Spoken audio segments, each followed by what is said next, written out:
तो जिस समय वो जिस रूप को धारण करता, वो उसी रूप को पूर्णतः अपने जीवन में उतार लेता, पूर्णतः।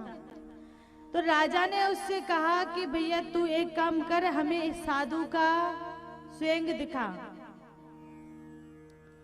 तो उस समय वो साधु का उसको नाटक दिखाने के लिए, नाटिका दिखाने के लिए जंगल में चला गया और जंगल में कई दिन तक रहा। बहुत दिन बीत गए। जब उसकी बड़ी बड़ी दाढ़ी हो गई, बड़े बड़े बाल हो गए, तो बढ़िया गेरुआ वस्त्र पहनकर, बड़ी बड़ी डाली मूछ करके और राजा के ही एक राज्य के गांव में आया और आकर वहां पे लोगों को साधु महात्मा का एक ही काम सत्संग सुनाए, उनके भूत भविष्य के बारे में बता दे, उनका सबका भला करे, मोह ममता सब हटा ली लोगों से, किसी से कोई मतलब नहीं, कोई धन चढ़ाए संपत्ति चढ़ाए कोई मतलब नहीं।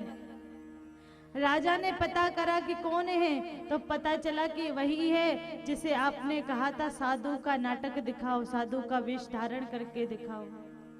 तो राजा ने कहा कि अभी इसका वेश तुड़वाते हैं। तो क्या किया, बहुत सारी असरफियां एक थाल में भरी और लेकर आया और आकर साधु महाराज से कहा, महाराज दीजिए, आपके चरणों में भेंट करते हैं। तो साधु महाराज ने उन्हें ग्रहण नहीं करा। अब कुछ समय पश्चात वो व्यक्ति जो था वो चला गया, इधर राजा भी अपने स्थान पर लौटकर चला गया, धन लिया नहीं। तो कुछ समय पश्चात वो व्यक्ति जो साधु वेश धारण कर रखा था वो आया और राजा से कहा, राजा साहब अब आप मेरा इनाम दे दीजिए, मैंने आपको जैसा स्वरूप आपने धारण करने के लिए कहा था वैसे कर लिया।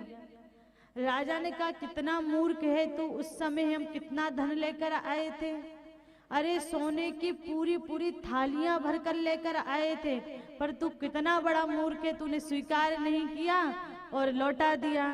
तो उस समय उसने हाथ जोड़कर कहा, महाराज मैं उन्हें ग्रहण कैसे कर सकता था, क्यों?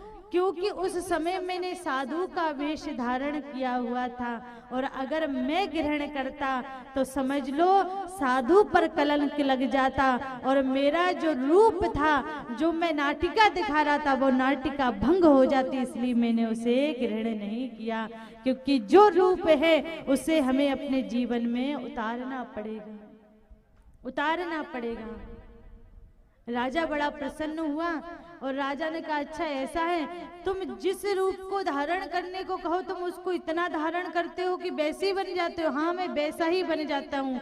तो अच्छा शेर का रूप धारण करके दिखाओ हमें।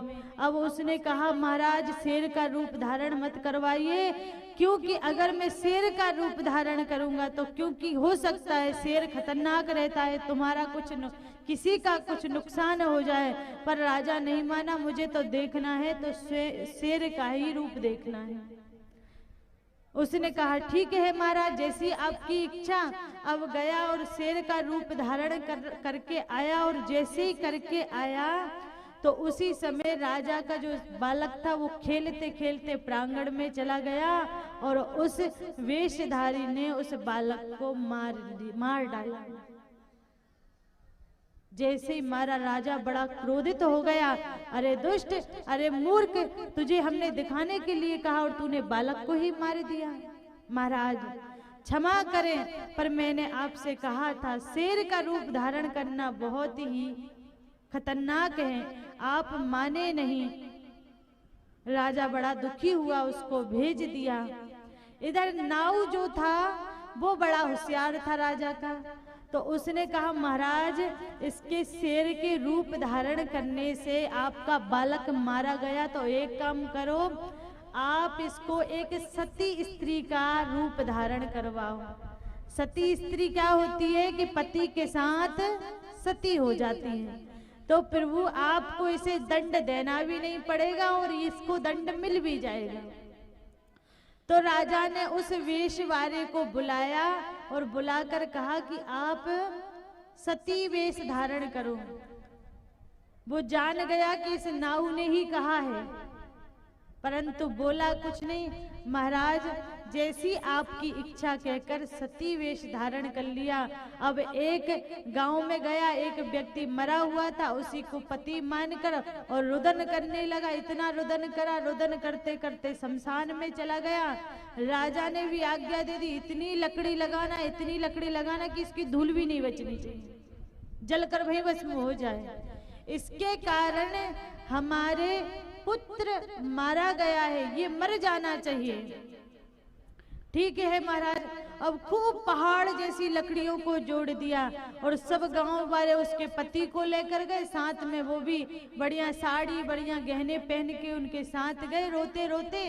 और जैसे पति जलने लगा तो बास में बैठकर सती होने के लिए बैठ गई।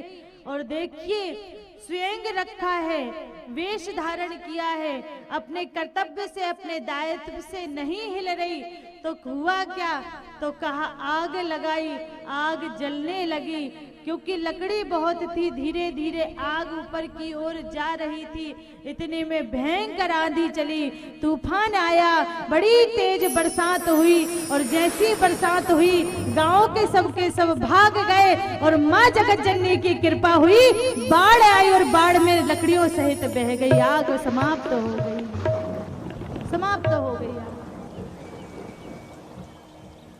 रक्षा हुई, उस स्वयंधारी की रक्षा हुई और वो उतरा।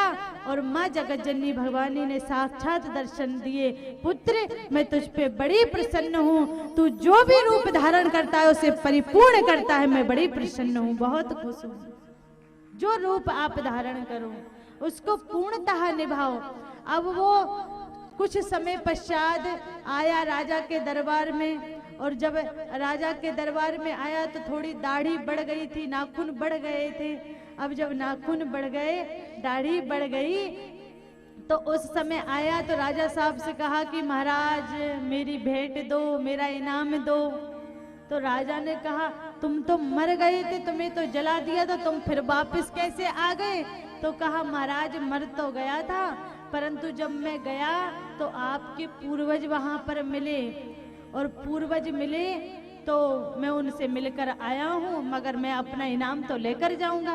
तो कहा अच्छा तुम मेरे पूर्वजों से मिले? हाँ महाराज आपके पूर्वजों से मिला। तो वो कैसे हैं? तो कहा सब कुशल मंगल है, सब अच्छे हैं। तो फिर तो कहा एक समस्या है, पर तो क्या समस्या है? तो कहा उनकी दाढ़ी और हाथ नाखून बढ़ गए और वहां नाव की जरूरत है, दाढ़ी बाल काटने वाली की जरूरत है, क्योंकि पता था उसको कि इसने ही बोला था कि इसको सती का वेश धारण कराओ, ये मर जाएगा। तो कहा उस दाढ़ी और नाखून काटने वाले की जरूरत है। तो राजा ने कहा कैसे पहुंचाएंगे इसको? तो जैसे मुझे पहुंचाया, जैसे आपके पूर्वज गए, वैसे इसको भी पहुंचा दो।